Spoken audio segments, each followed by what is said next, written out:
சந்தேகம் அப்படிங்கிறது ஒரு பயங்கரமான ஒரு குணம். இந்த சந்தேகம் அப்படின்றது வந்துட்டுன்னா,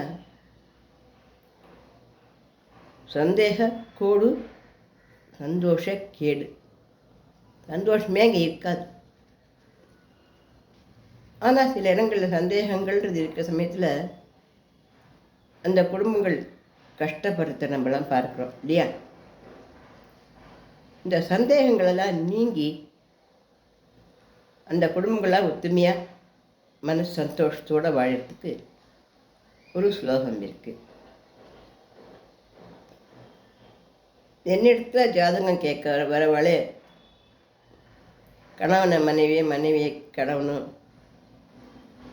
மம்மி ஒரு ஜாதகத்தில் அந்த மாதிரி தோஷம் இருக்கா, இந்த மாதிரி தோஷம் இருக்கா, மனைவியை விட்டு கணவனை விட்டு இப்படிலாம் கேட்கும்போது எனக்கு பரம சங்கடமாக இருக்கும். ஆனால் என்னென்னா, அவள் கேட்கறது அவள் எவ்வளோ பெரிய வேதனையோடு அவள் கேட்குறா இல்லையா? அந்த சந்தேகத்தை நம்ம தீர்த்து வைக்கணும் அப்படின்றதுனால அந்த ஜோதிடத்தில் பார்த்து நான் இப்படி இல்லை அப்படி இருந்தால் அப்படி இருக்கு அப்படின்ற மாதிரியே என்ன இருக்கோ அதை நான் சொல்லிடுவேன். இருந்தாலும் கணவன் மனைவி உறவு அதுக்குள்ள எந்த விதமான ஒரு சந்தேகங்களும் இருக்கக்கூடாது. பிளெயினாக இருக்கணும். ஏன்னா தம்பதி அப்படின்றதா கணவன்றவா மனைவின்றவா ரெண்டுமே ஒன்று தான். நம்ம வேணால் எங்கேயாவது ஒரு பிள்ளை வரா, எங்கேயாவது ஒரு பொண்ணு வரா கல்யாணம் பண்ணிக்கிறான்னு நினைக்கிறேன் மவிய. அது நிச்சயமாக இறைவன் போட்ட முடிச்சு தான். இப்படி பிள்ளைய வேண்டான்னு சொல்லிட்டு ஒரு பொண்ணு கற்பாக இருக்கான் குள்ளமாக இருக்கான்ட்டு வேண்டான்னு பண்ணிக்க மாட்டேன்னு சொல்லிட்டு அதே பிள்ளைய 3 வருஷம் கழித்து பண்ணிட்டுருக்கா. என்ன அப்படின்னா, அவளுக்கு அவன் தான் அப்படிங்கிறத ஜாதகத்தை பார்த்து நான் உறுதியாக சொல்லியிருந்தேன். எனக்கு ஒன்றும் கருப்பு பிள்ளைய தான் கல்யாணம் பண்ணிக்கணும் எனக்கு ஆசை இல்லை. அதில் வந்ததுனால அது நான் சொன்னேன். நல்ல பிள்ளையான்றான், நல்ல பிள்ளை. ஆனால் கலர் கம்மியானதான். எதனாலன்னா, இந்த திருமணம் கணவன் மனைவி வாழ்க்கையெல்லாம் நம்ம என்ன நினச்சிட்டு இருக்கோம், எனக்கு அப்போ சமத்துக்கு போகல, சமத்துக்கு போந்திருந்தா இவளை விட்டு வேறு யாராவது பண்ணின்னு வந்திருப்பேன், இந்த பைத்தியக்காரியை விட்டு வேறு எவ்வளோன்னு நல்லா கட்டின்னு வந்திருக்கலாம், புத்திசாலியாக இன்னொரு ஸ்டைலாக நாகரிகம் அப்படின்னு நினைக்கிறோம் இல்லையா? அதெல்லாம் ரொம்ப தப்பு. கொடுமையிலும் கொடுமை, தப்புலேயும் தப்பு. அதெல்லாம் அப்படியே இல்லை. நமக்கு எது இருக்கோ அது நமக்கு கிடைக்கிது, அவ்வளோதான். இந்த பொண்ணுக்கு இந்த இது மனைவி, இந்த பொண்ணுக்கு இந்த இதுவன் கணவன், இந்த கணவருக்கு இந்த மனைவிங்கிறது எழுதி வச்சுடுது. அதுதான் நடக்கிறது. அதனால் நம்ம இப்படி இல்லை அப்படி இல்லை, இப்படி நடந்துடுத்து என் சாமர்த்தியத்துக்கு இது மக்கு இல்லை, என்னுடைய புத்திசாலித்தனத்துக்கு இவ குறைச்சல், அல்லது இவளால் தான் எனக்கு கஷ்டம் வேலை போச்சு, இவனால் தான் எனக்கு இப்படிலாம் இல்லவே இல்லை. நிச்சயமாகவே இல்லை. 100க்கு 100% இல்லை. அதனால் அந்த சந்தேகங்கள் அப்படின்றத விட்டுட்டு ஜோதிடம் இருக்கட்டும், ஸ்லோகம் இருக்கட்டும், நான் எல்லா குழந்தைகளுக்கும், ஏன்னா எனக்கு 70 வயசு ஆகுது, நான் சின்ன குழந்தையில நான் என்னுடைய அனுபவபூர்வமாக அந்த ஜோதிடம் இந்த ஸ்லோகங்கள் மக்கள் மனுஷங்களை பார்த்ததுலேருந்து நான் என்ன சொல்கிறேன் அப்படின்னா, ஒத்துமையாக இருந்துக்கோங்க. கணவனும் மனைவியும் அது எப்படி தான் இருந்துட்டு போட்டோம், அதை பற்றி கேட்கணும் இல்லை.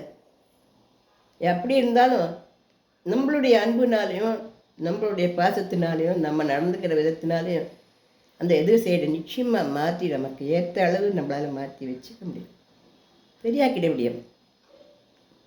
எங்களோட குடி அந்த மாதிரியான கெட்ட பழக்கம் இருந்தால் கூட மாற்றிட முடியும். அதுக்கு நம்ம மனசை கொஞ்சம் பிளைனாகவும் நிம்மதியாகவும் வச்சுக்கணும். ஐயோ இப்படியா இதுவா அப்படின்னு நினச்சின்னு சந்தேகப்படக்கூடாது. அவன் சொன்னால் திருந்த மாட்டான், இவன் சொன்னால் கேட்க, அந்த மாதிரி எண்ணங்கள் சந்தேகங்களாக வரக்கூடாது. அதனால் இந்த சந்தேகங்களாக இல்லாத ஒற்றுமையாக கணவன் மனைவி வாழறதுக்கு ஸ்ரீ சௌந்தரிய லஹரியில் ஸ்ரீமத் ஆதிசங்கர பகவத்பாதாள் எழுதி வச்சுருக்கிற இந்த சௌந்தர்யலகரில் ஒரு ஸ்லோகம் இருக்குது. இப்போ ஸ்லோகம் சொன்னால் எல்லாம் சரியாக போயிடுமா அப்படின்னு அர்த்தம் கிடையாது. நம்ம மூச்சு விடுறோம் இல்லையாடா, மூச்சு விடுறோம் இல்லையா எழுத்து, இந்த மூச்சு காற்று பிரபஞ்சம் முழுக்க பரவி இருக்கு. நம்ம ஒரு மூச்சு காத்தால முடியாத உலகத்தில் இருக்கிற அத்தனை மூச்சு காத்துக்குள்ள சேர்ந்தான் முடியும். அத்தனை மூச்சு காத்துக்குள்ளேயும் அமர்ந்திருக்கிறது கடவுள் சக்தி. இப்போ நம்மளால் முடியாது, கடவுளால் நிச்சயமாக முடியும். இப்போ இந்த ஸ்லோகங்கள்லாம் என்ன ஆகும், நம்ம இங்கேருந்து ஃபோனில் பேசுகிறோம், எங்கேயோ அமெரிக்காவில் இருக்கிற மாதிரிமா காலை விழுறது, ஹாய் அத்தை என்னப்பா அப்படின்னு கேட்குறோம், செய்யறானே இல்லையா? இதே தான் நாம் இங்கே சொல்கிற ஸ்லோகம் காற்றின் வழியாக கடவுளிடத்தை போய் சேர்ந்து நம்ம கோரிக்கைகள் அங்கேருந்து பார்க்கப்பட்டு நல்லபடியாக போகும். இந்த கடவுள் யாரையும் எப்போ மறக்க போகிறதில்லை. இந்த அம்மா எனக்கு 100 தோசை இந்த கொட்டை கேட்டால் வரேன்டா செல்லும் அப்படின்னு அந்த தட்டில் ஒரு தோசை வச்சா கூட 10 தோசை கொண்டு போடுவோம் அம்மா. அந்த மாதிரி பகவான் நம்ம சொல்ல சொல்ல அந்த ஒரு பிரபஞ்ச சக்தி நமக்கு ஏற்பட்டு நமக்கு என்ன செயல் நடக்குமோ அந்த நல்ல செயல் நடக்கும். அதனால ஸ்லோகம் சொல்கிறது, பாட்டு சொல்கிறது, பகவானை வேண்டிக்கிறதெல்லாம் நிஜமாகவே ரொம்ப சிறப்பான விஷயம். இது நிஜமாகவே நல்ல பலன் இருக்குது. அதனால் இந்த ஸ்லோகத்தை நான் இதில் கொடுக்குறேன். இந்த ஸ்லோகத்தை எல்லாரும் கேட்டு சந்தேகம் இருக்கிறவா தான் கேட்கணுன்றதெல்லாம் இல்லை. சௌந்தர்யலகரியில் எந்த ஸ்லோகத்தை யார் படித்தாலும் எல்லா விதமான சகல சௌபாகியங்களும் அவளுக்கு கிடைக்கும். அதனால் சந்தேகம் இல்லாதவெல்லாம் கூட ஜாலியாக பிடிக்கும். அதனால் இப்போ பாட்டு சொல்லட்டுமா இதில்? ஸ்ரீ பகவத்யை நமஹ. சக்தி சிவ சமத்துவம். ஷரீரம் துவம் शम्भो शशिमिहिरवक्षोरुहयुगं तवात्मानं मन्ये भगवति नवात्मानमनघम् अतशेषशीर्ण्ययमुभयसाधारणतया स्थितसम्बन्धो समरसपरानन्दपरयो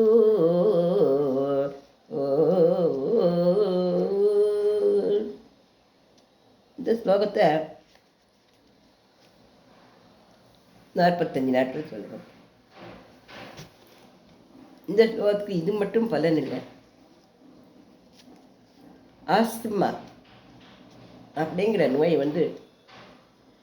ரொம்ப கொடுமையானது. மனுஷால பண்ண நமக்கு மூச்சு விடுறதுன்னு வாழ்க்கை. இந்த மூச்சு விடுறதுலேயே பிரச்சனை தான், எவ்வளோ பெரிய கஷ்டம்.